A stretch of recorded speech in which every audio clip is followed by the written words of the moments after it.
Texas flooding continues, plus Norman neighbors on high alert after home break-ins, and millions of people around the world protest climate change. This is OU Nightly.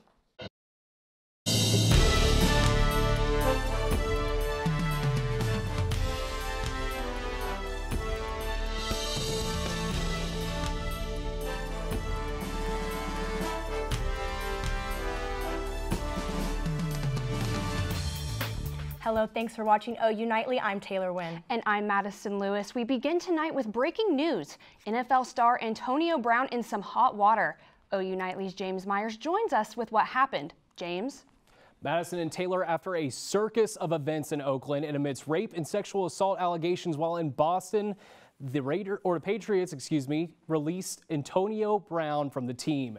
Around 3:15 this afternoon, NFL Network's Adam Schefter reported the Patriots cut ties with him. Brown's confrontation with Oakland GM Mike Mayock was one of the events that led to his release from the Raiders and New England Patriots signing. Then a few days later, a rape and sexual assault allegation was filed against Brown by his former trainer. Then today, he was let go after just one game with the Pats. The Patriots released a statement saying, in part, "We feel that it is best to move in a different direction at this time. We'll keep you updated as more details come." Taylor and Madison, back to you. Flooding continues in Texas tonight as the remnants of Tropical Storm Medlem move through the southeast part of the state. High water is being reported in and around Wynn, Texas. Severe flooding taking up homes and businesses. An evacuation order was put in place for Riceland Hospital, according to the Chambers County Emergency Management officials. Some roadways are already shut down for safety-related concerns. We have just sanctioned the Iranian National Bank. That is their central banking system, and it's going to be at the highest. Martin Lowrimore has more on the flooding in Texas and Houston. They've actually got quite a bit of rain down there because of Imelda. The highest amount of rain totals that there is so far is the station in North Fork Taylor Bayou. They got over 43 inches of rain, 43.75 to be specific. Wynn, as was mentioned earlier, has under a flooding advisory, is actually at 20.55. Beaumont, just north of there, got 24.5. Houston was thankfully not as much as, say, Harvey did, which Harvey dumped an absolutely load of rain on Houston. They only got just under 10 inches of rain. Here in Oklahoma, skies look a little more dreary than usual. Overcast skies for across about just the entire state. 79 right now across Oklahoma.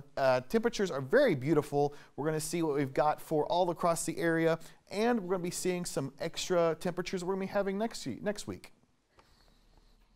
Thank you, Martin. The owner of a medical marijuana dispensary is looking for answers after his shop was broken into last night. The incident occurred at Meds and Wares near I-35 and Lindsey Street. This footage shows two men breaking and entering early this morning on two different occasions. Owner Bamek Rowe said the burglars took around $15,000 worth of inventory. Despite the damage, the dispensary is open today for business. Rowe plans on adding safes and upgrading his security system. If you recognize the men on the screen, call Norman Police. Neighbors in Norman are on high alert tonight after residents of a home in the Brookhaven addition posted about someone entering their home in the middle of the night. OU Nightly's Cal Day was the first person to sit down with Norman Police. He joins us live now from the Norman Police Department with the latest. This is a little bit different, where, yes, obviously there's extra patrols have been made for the area, and we'll have some officers in the area, but this is not something, in my opinion, that is, I don't want to say not random, but it's not something that happens on a regular basis right there in that area, just like you said. Norman Police say if you have any information to contact them. Millions of people across the world today are participating in global climate strikes. More than 150 countries are participating in nearly 4,600 protests. The strikes were scheduled ahead of the opening of the United Nations General Assembly and the Climate Action Summit on September 23rd. Protesters are demanding an end to the age of fossil fuels. Autumn Waggoner is in the News Center with more on the financial sanctions placed on Iran. Autumn. Thanks, Taylor. President Trump announced earlier today sanctions on Iran's national bank. The U.S. blames Tehran for the drone attacks in Saudi Arabia, attacks that knocked out 5% of the world's oil supplies. Trump says his new financial sanctions are serious. We have just sanctioned the Iranian National Bank. That is their central banking system, and it's going to be at the highest level of sanctions. Officials believe peaceful resolution is likely, but President Trump will consider advancing troops and missiles into the region. A decision on how to proceed is expected to be made by Sunday. Homeland Security Secretary Kevin McAleenan released the department's counterterrorism strategy, and although ISIS and al-Qaeda remain as the most pressing terrorism threats, he says white supremacist extremism is one of the most potent ideologies driving acts of violence in the U.S. The strategy follows the mass shooting in El Paso that authorities said was hate-motivated. And the largest retailer in the country says it's not going to sell electronic cigarettes anymore. Walmart announced earlier today that they will no longer sell electronic cigarettes due to the rise of number of vaping-related deaths and illnesses. Walmart will continue selling what it has in inventory, but will not restock the products once gone. And Big Tex was raised at the Texas State Fairgrounds today, which means the Red River rivalry is right around the corner. Thank you, Autumn. OU's Fitness and Recreation Center is expanding its Fit Academy program, offering more than just a group training course. This year, students are able to join an 8-week course, preparing them for a personal trainer certification exam. The program is partnered with the National Exercise Trainers Association and will be taught based on the training materials. Unlike the self-paced online course, participants will receive a more interactive learning experience.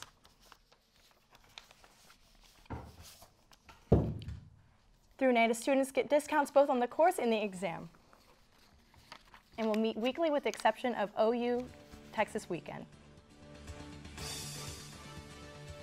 OU's Heisman Park is expecting 3 new additions. Coming up, we'll tell you what you can expect to see the new statues in place. Plus, what Democratic presidential candidate you can expect in Norman this weekend when OU Nightly continues.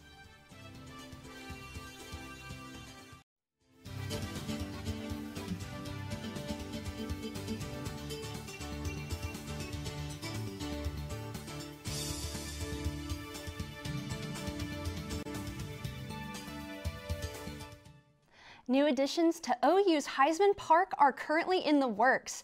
The OU Athletic Department officially released a bid seeking a sculptor to build former quarterbacks Baker Mayfield and Kyler Murray's Heisman Trophy statues, as well as a statue to honor the Selman brothers. Mayfield's statue is expected to be completed by spring 2020, Murray's by spring 2021, and the Selman brothers by fall of 2021. Another 2020 Democratic presidential candidate is making a stop in Norman. Bernie Sanders will visit Norman this Sunday and will hold a rally at Reeves Park. Doors will open at 1:30 and the rally will start at 3.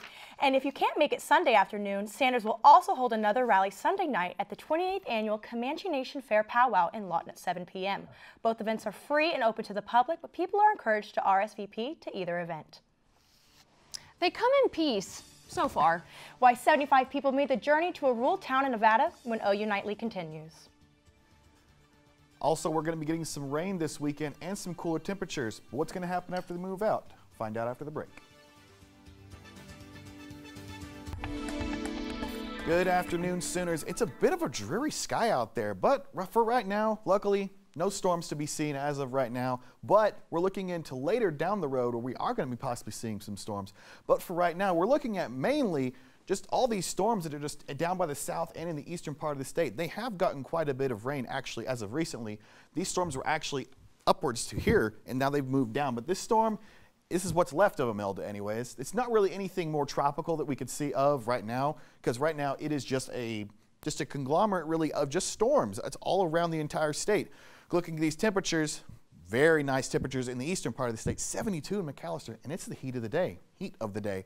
The western part of the state hasn't seen as much rain and is in those mid-80s, the temperatures that about the entire state would be in. We can see again where all the humidity is at, is where it's all raining. McAllister's at a solid 100% humidity. Norman is pretty moist at 79%, so it's pretty humid out there. Rainfall, we've gotten again quite a bit of rain in the southeastern part of the state in Idabel, but majority of the state hasn't seen a whole lot of rain. Even here in Norman, we saw a little bit earlier today. Evening planner, going to be getting cloudy, and that rain will eventually make its way back in here by midnight. The temperatures will dip down into the mid to lower 70s throughout the entire day. Highs tomorrow, going to be a little warm tomorrow. Throughout the entire state, 90s and 80s for our highs. all across the state. It's going to be a little more humid, but we could be seeing some storms. Those winds from the south, 15 to 20 miles an hour. It's going to be a little windy, not too great of a day. Looking at the radar forecast, you can see the storms that will start sparking up again about midnight on Saturday, move their way into the state, and a line will eventually start forming on Saturday evening and will make its way all across the state, leaving nothing but rain for the entire state. We could see on Sunday some storms could be strong to severe, especially this line here making its way into northeastern Oklahoma. Could get some strong to severe storms, not really likely, but on Monday they will make its way down here, and as we get to the rest of the day, they will eventually move their way out. The state fair forecast, not that great of a day, honestly, to go to the fair. Rain throughout the entire forecast on Saturday. Temperatures are going to be nice, but if you can find a way to squeeze it in while going in for avoiding the rain, it's not a bad idea to go to the fair, but you just got to avoid that rain. 2-day forecast, humid day on Saturday, on and off storms. Strong storms could eventually make their way into the weekend, but that next week we're going to be looking at another warming up for the rest of the week. Madison, Taylor, back to you.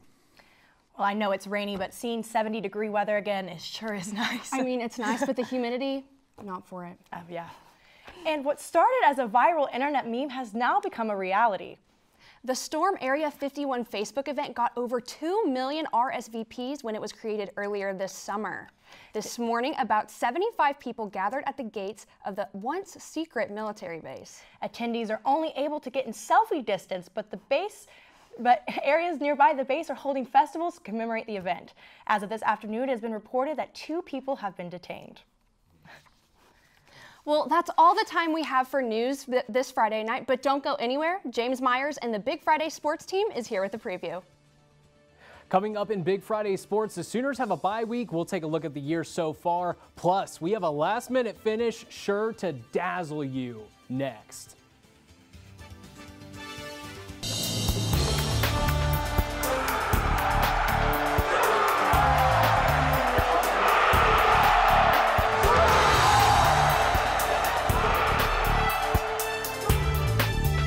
Welcome to Big Friday Sports. I'm James Myers. And I'm Chloe Sparks. James, OU football may be on a bye week, but Lindsey Gibbs and Kemper join us to take a look at the Sooner report card so far. Thanks, Chloe and James. OU is on their first bye week of the season. I'm Lindsey Gibbs out here with Kemper.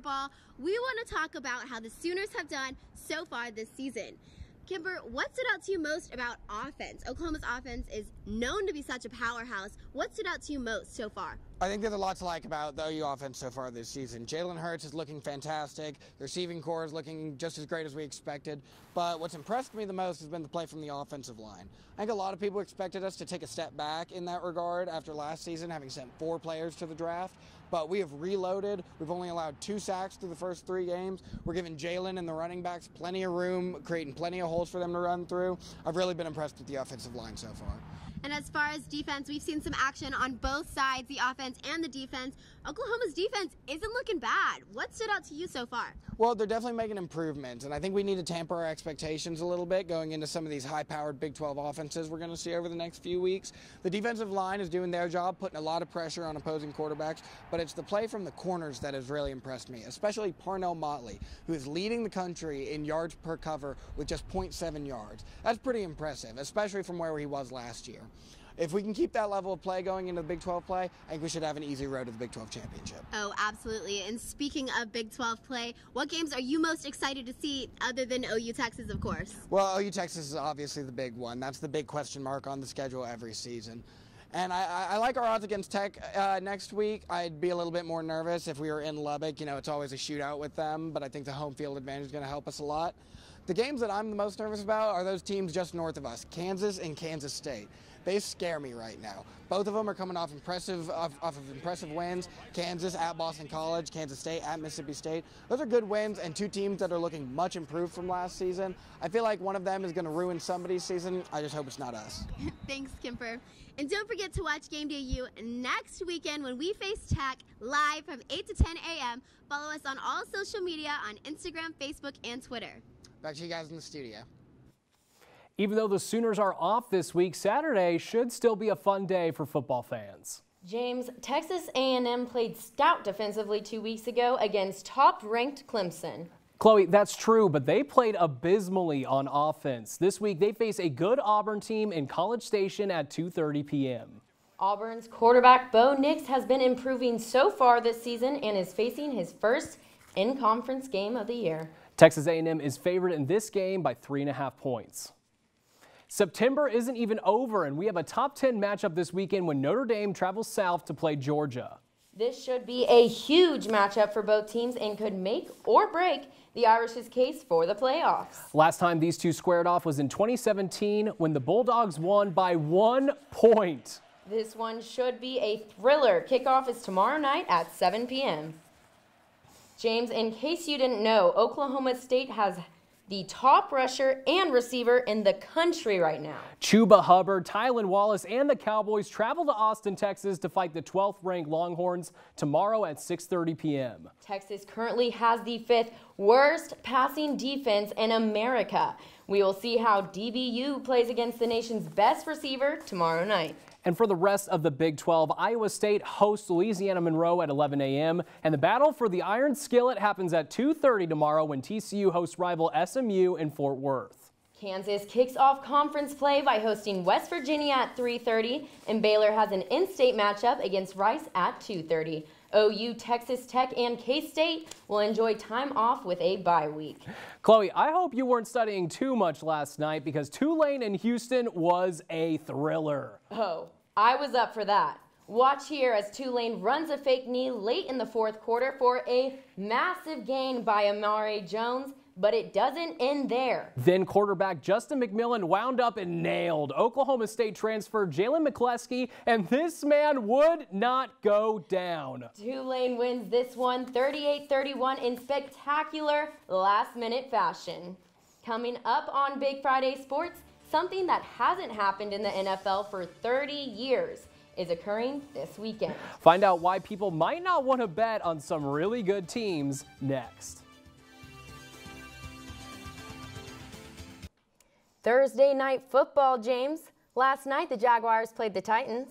Jacksonville scored 2 touchdowns to start the game. Word on the street is Gardner Minshew is the main reason for the Jaguar takedown. In the first half, he had 125 yards passing, both touchdowns, and set a franchise record. He became the only rookie in Jaguars history to pass for at least 600 yards through 3 weeks of football. And that is how you beat the Titans 20-7, James. On Sunday, we'll have some NFL betting history. Both the Cowboys and Patriots are more than 20-point favorites. It's the first time in 30 years that 2 squads are that heavily favored. The boys host the pitiful Dolphins while New England lets the Jets come to Foxborough for a beatdown. But bettors beware. Over the last 40 years, teams favored by more than 20 points are 0-8 against the spread. The Kansas City Chiefs and Baltimore Ravens are set to face off this Sunday for the matchup of the week. Which means it's Hollywood time. Marquise Brown has been a playmaker for Lamar Jackson. In Sunday's 23-17 win over Arizona Cardinals, Brown and tight end Mark Andrews combined for 16 catches, 198 yards, and 1 touchdown. Brown's most impressive reception came 3rd and 11 with 3:05 left to play when he caught a 41-yard pass that ultimately led to a Raven victory. Catch their next game Sunday at noon. Rookie QB Kyler Murray is still searching for his first career win, and he'll have another crack at it this Sunday against the Carolina Panthers. K1 has shown flashes in his first 2 games, throwing for over 650 yards and 2 touchdowns. However, he hasn't gone to show off his speed yet, with just 17 rushing yards. Meanwhile, the Panthers are without their starting QB as Kyle Allen will replace an injured Cam Newton. And Sunday Night Football, America's highest-rated TV show, will feature Baker and the Browns hosting the LA Rams. Cleveland has looked like less than many fans expected. Chloe, they've split their first 2 games, a loss to the Titans followed by a win over the lowly Jets. The offense will have to pick up their pace if they're going to score with the Rams. Switching it up this week, James, this week's top play is hockey, and I know you're excited about it, so tell us what happened. Mikhail Malstead from the New Jersey Devils was a man amongst boys here. Watch as he undresses Brendan Smith and humiliates goaltender Alexander Georgiev. Those jockstraps are in the stands in a play reminiscent of UC Jokinen. So, James, on Saturday, I was in the control room on Game Day U, I'm a producer. And you and Caroline sure mixed it up when it came to the Gators. They couldn't agree on what will happen when Florida plays Georgia later this season or who would win last Saturday's game against Kentucky. So, what happened on Saturday night in Lexington? Who came out on top in our game day U-gang fight? This game is not going to be a matchup.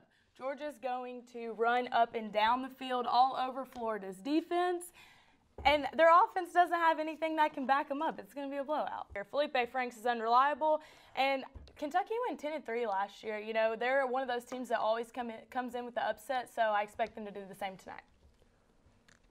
Oh, man. And here we go. I got my back. I asked a little early. So, guys, what happened in Lexington? Chump. Who came out on top? Chump. Listen, James, you can argue all you want for your precious little Florida Gators, but let me just tell you, once again, Felipe Franks is a joke. He's probably going to be out for the rest of the season, so please back that up for me. Caroline, all I'm saying to you is Florida starting QB goes down. They've got something to play for the rest fact that you think of that Florida the can season. go down to Georgia and beat them, Florida. All right, guys. Well, thank you for watching OU Nightly today. Watch it weekdays live at 4:30. Good night.